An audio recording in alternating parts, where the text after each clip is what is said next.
to be here. Thank you, Stephen, for inviting me and Ilse for organizing everything. Um, I'm going to speak about SPS or known as HSP, highly sensitive person. Start because we don't have a lot of time, and you had all a long day, I think, listening and discussing a lot of things. In short, about me, I'm a teacher. That's how I met Stephen also. Um, that's weird to say Stephen. Um, and yeah, I've been a teacher for more than 20 years. So I've seen a lot of things happening in class.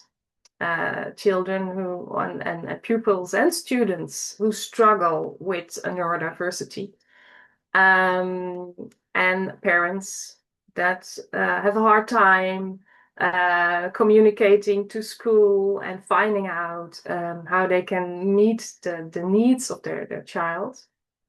So that is something I was always interested in. So that's why I'm happy I can speak today about HSP. Um, I'm also a researcher. I did my research in another field, intercultural communication. And because I teach German, so the intercultural communication between the Netherlands and Germany. But I've always been interested in culture. And I think there's a broad overlap between intercultural communication, having another background in culture, upbringing, and neurodiversity. So it's all about the question, who are you? What do you need? Can I give you some space to make a connection? So it's very important to understand each other and know how the brain works. If your brain is an atypical one, that's a little bit more different. So I don't know who of you know something about sensory processing sensitivity. You can raise a hand or nothing. No. Yeah, Ilse. Um, okay, I will give first an explanation. So what it is, and then I will go to an overview of the research that has been done till now. And we can speak about research gaps. And it is week of HSP in the Netherlands. So if you want to know more, the whole week you have free seminars, workshops.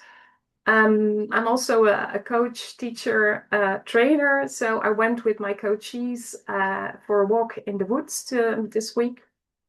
That was really nice to talk to each other about the same topic. So that's a good week to speak here also. If you have any questions, just I think write in the chat. And then after that, we can see if there's time, and otherwise I will make sure to answer them by email or I don't know, another way. Good, let's just start.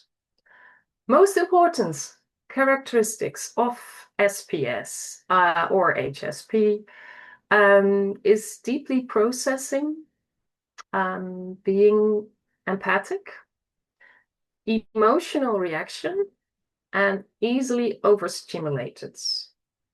There is a sensitivity to subtle stimuli. So, and about subtle stimuli, that is, I think, the most known thing about HSP. They get easily overstimulated by stimuli. And then you probably think of, what do you see, hear,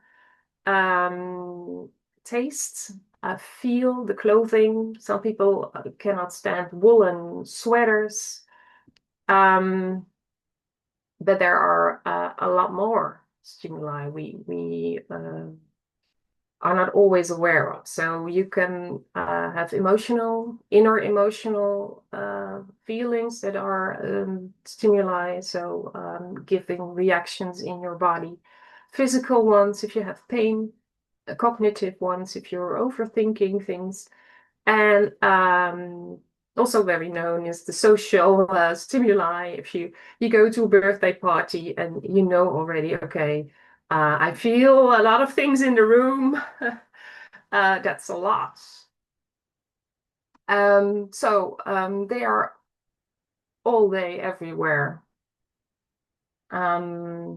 And I think if you talk about neurodiversity, we all know, and they all bother us, those stimuli. It's a normal treat for 20 to 30% of the population. So I think a lot of people, but they are a minority. And a lot of people know little about it.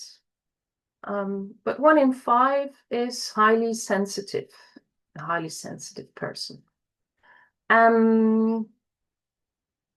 Then a little bit of an overview. When did we find out about it? Well, the first theories about sensitivity emerged around 1996. And very known is sensory processing sensitivity, discovered by Elaine and Arthur Aaron. And they named it a highly sensitive person. Some of you may know the book. I read it in, I think, 1998.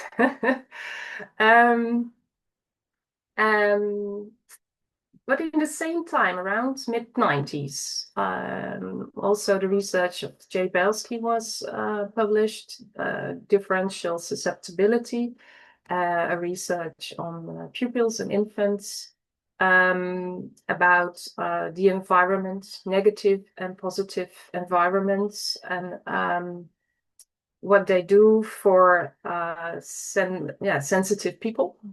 And Boyce and Alice published Biological Sensitivity to Context, what an emotional reaction does to the body, and how stress can give physical reactions, complaints, illnesses, mental illnesses. So these 3 were published. And they all registered differences in registering and processing environmental stimuli and sensitivity to both aversive and supportive, negative and positive environments. So there it started. And then it was silent for a bit. And around, well, 2015 till now, 2025 we're in, a lot of new researches were published. So there was a breakthrough, I don't know, but that was great news, because more empirical research on sensitivity than ever before was published in the last 7 years, approximately. And then a nice framework was formed, a combination of the 3 theories we saw earlier, that were published around mid-90s, were combined. So that was a breakthrough. People could communicate about environmental sensitivity. So ES, it was called. And it's a framework, and you can see it in the corner where differential susceptibility, sensory processing sensitivity, and the, I'll see, because the biological sensitivity to context were combined, and they have something in common. They have some comments. Things in common are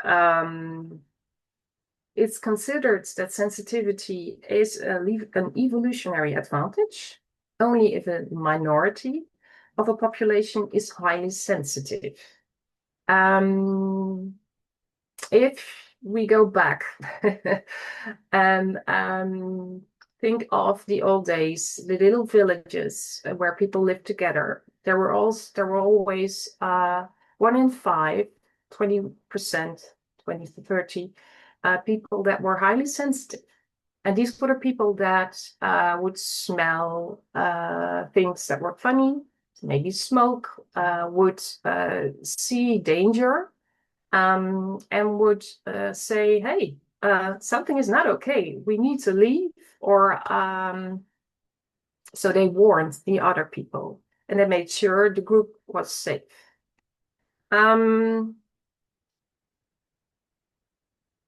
So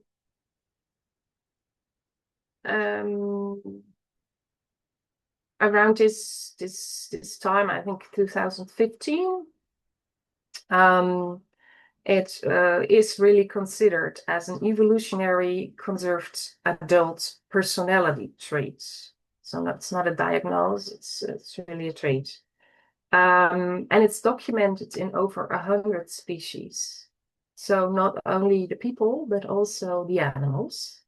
And it's an advantage for the animals also, because 1 in 5 is always looking, okay, is it safe? Is it safe? Do we need to leave? And the other ones can just eat. And so the animals keep themselves safe. Let me see what we discovered, or what is discovered. Sensitivity is a continuum. Also, is interesting. Formerly, they thought it's you're non-HSP or you are HSP, but they discovered you have well, certain levels: a low level of sensitivity, medium level, or high level. And they gave names or flower names to them. So the dandelions are low sensitive. They can thrive and grow everywhere. The tulips are medium. They're a combination of high and low. And then you have the orchids. The high sensitive people are called the orchids because they need a positive, nurturing environment to really flourish. So that's good to know. We're all sensitive. Also, the atypical ones can be more sensitive, and the differences. So it's a continuum. It has its own personality profile. Research found that sensitivity is characterized by heightened neuroticism and openness to experiences. Aaron and Aaron thought it had a link to introversion, but that plays a smaller role than assumed. And this means the HSP is creative, is open to new ideas, but can have an emotional changing feeling. So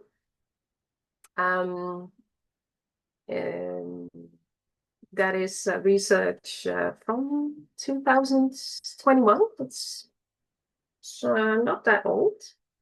Then the brain responds to dopamine differently. And I don't know that about autism or ADHD or other diagnoses, or in the umbrella of neurodiversity, how that is. But I know it for HSP. Many of the genes involved in high sensitivity affect how your body uses dopamine, and in ways we don't yet fully understand. HSPs are likely less driven to external rewards than non-HSP. So what you see if you have a little kid that is HSP, and you go to a playground, it will probably stop and check. Where all the neurotypical brains run into the playground and go play, the HSP will stop and look if it's safe, if he or she has been there before, what the other kids do. And after this check, maybe, or maybe not, he or she will go playing in on the playground. So there's a stop and check. That's possible because we're not that driven for dopamine. Another theory is that it's preventing HSP to get into situations that are overwhelming. So it's maybe a protective thing. Amongst the HSP people, you also have HSS, the high sensation seeker. These are persons that are really looking for dopamine, so looking for sensation. But if you're also easily overwhelmed, overstimulated, that's a hard one to balance. So a lot of research has to be done on high sensation seekers. But we know that they are there, and they are have a harder time balancing. Now, the mirror neurons are more active for HSP persons. So we mirror people to find out what they feel. So it allows people to feel empathy and compassion for others. And if they're more actively, that means the person is more empathic. So the consequence is that an HSP will probably not like really violent movies because he or she feels what is going on, but they can be very warm and caring and insightful about what other people are going through. That can also be overwhelming. So it's always a pro and a contra. Then the gifts. Well, till now we spoke about the processing information on a deeper level, seeing more connections. So it makes you being a creative person, and yeah, to care and relate to others in a profound way. Then neuroscience. I'm not a neuroscientist, but I will get some highlights out. And there's a lot of work to do here. And the structure and function of several brain regions, such as the hippocampus, the cingulate area, insula, ventromedial, prefrontal cortex, so in the front, and amygdala were found to play an important role. And where for less sensitive people, it's easy to tune out other people, that is almost impossible for someone with a high sensitive brain, because everything about the brain is wired to notice and interpret others. So, for example, brain imaging studies showed increased activity for HSP in the cingulate area and the insula. So there are two areas, and they form together a seed of consciousness. You're conscious, and the moment-to-moment awareness. And they were more active for ASP than non-ASP.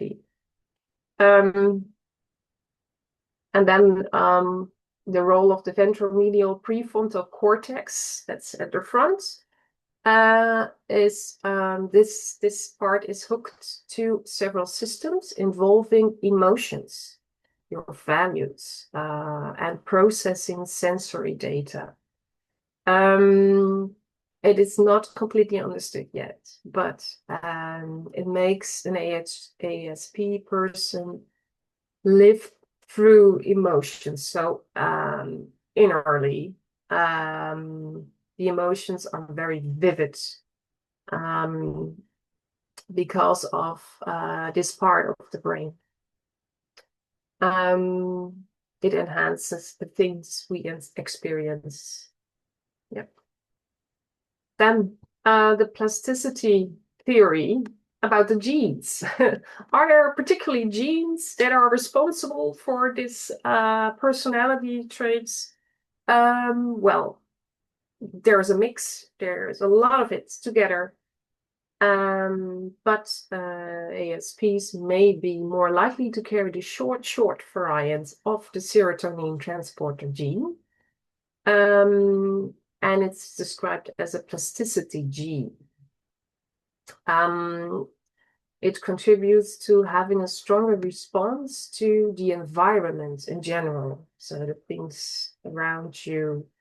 And that is why one important research field is about the effect of the environment, a positive or negative environment on a high sensitive person.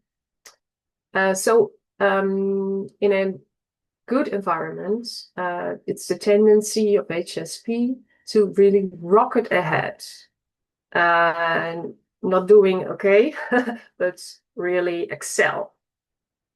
But they are also struggling more than others in a stressful environment. HSPs may be more likely to be depressed when in unsupportive environments, but may actually be depression resistant compared to others when they are given social support. So all interesting information in really different fields of research. I found a beautiful overview. I got it on an HSP Congress last year. This is actually what we talked about. The environment is important for an HSP to flourish. If it's positive, then the orchid will give beautiful flowers. The genes, they are still researching, and it's there's a lot to do yet, but they know it's heritable, and dopamine and serotonin are important factors. And then the brain, we spoke about some areas in the brain that are already connected to HSP. And below, you see what is sensory processing sensitivity, increased emotional reactivity, and greater depth of processing and awareness of this environmental subtleties makes ease of the overstimulation. So that is, in short, an overview of all the research that has been done in the last 25 years. If I look at the time, I will just skip this one and go to, in general, the research gaps. Because there's a lot still to be done. How exactly sensitivity develops over time, from child to adulthood. Yeah, and they are really improving the accuracy of measuring sensitivity. That's, of course, very important. And I see every year or twice a year a new instruments And then there's a lot to do for neuroscience, physiology, and genetics, to really understand it better. Finally, and that is this biological context, and de professor Corina Greven in de Radboud Universiteit in Nijmegen does a lot in this field. It's the relationship between sensitivity and mental health. So there are some research gaps, but there is a lot more. The HSS, high sensation seeker, and if I speak about it, I can't stop because there is so much to do. But it is really exciting that a lot of things are discovered already. And then there will be a lot more research because there are really solid research groups all over the world. That's this one. So thank you for listening. You can also reach out to me via this email address, antoinette@blijendoorwijs.nl, if you think, oh, that was too quick. And I will share or answer your questions. Let's see if I can. Yes, delen stoppen. Stop sharing. Yes. I don't know if there are questions, but I also know it has been a long day, so maybe it's okay. I have one question. Mhm. I don't think hypersensitivity is right now a diagnosis or anything like that. Do they want to make it a diagnosis? No, it's really a personality trait. I've heard about researches or speculations or to give it a place in the big five. Little Yeah. leaflet of the big five could be maybe a highly sensitive person. I don't know. So that's a good question. Yeah. Ben, you can go ahead and ask your question. Thank you. Thank you for the talk. Yeah, I was thinking about, things like, for example, rejection sensitive dysphoria, which is very commonly comorbid with ADHD. Um, is there the prevailing thinking at the moment that these are traits of existing DSM categories, or are they just essentially being swept under the carpet? Or rejection sensitivity. Well, for rejection sensitivity, for emotional flooding in, for example, domestic arguments and things like that. I don't know. I don't think so. No. No. Um, well, I know rejection sensitivity is a topic, and there is a researcher, Saskia Clausen, in the Netherlands, that is really publishing a lot on this topic. But there's also a gap. So yeah, I don't know. No. If I may cut in, this morning we had actually a researcher who was Yeah. doing research about rejection RSD. Um, and that will be published in the morning. His name is Alvin van Asselt. He's a Dutch researcher who does a lot of talks about this topic and is doing a lot of research. So I highly recommend looking him up. Yeah, me too. I wish I could have been there because I'm also very interested in this theme. Yeah.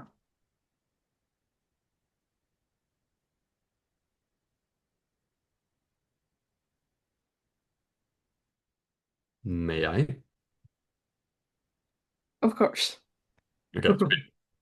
Just adding a thought because not including stuff in DSM or ICDs can also be a tactic to prevent things from happening.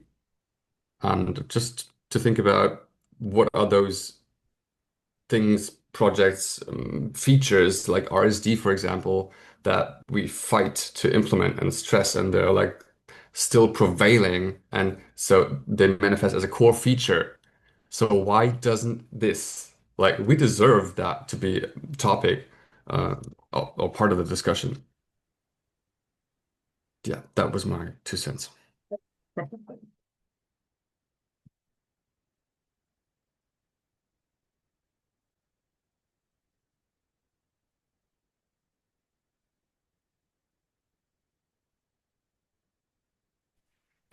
Is it possible to have to be a highly sensitive person, but still at the same time struggle with identifying emotions?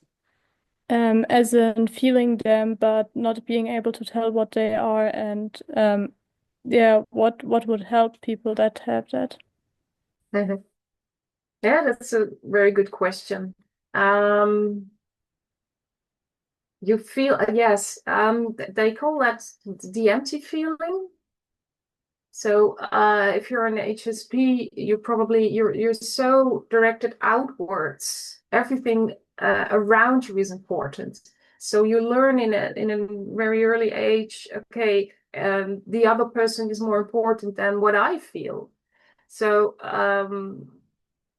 what I see a lot and hear a lot is that especially when you're HSP, you have problems with what do I feel? What do I want? Because your brain is looking outwards. So that's a good practice to, on a regular basis, try to, okay, what do I feel? And just start writing or being conscious of your feeling in certain situations. And that is something you can practice. But yeah, I can't give you in 1 minute a lot of information, but yeah, it's really common. Yeah, yeah, and you can practice it. Yeah.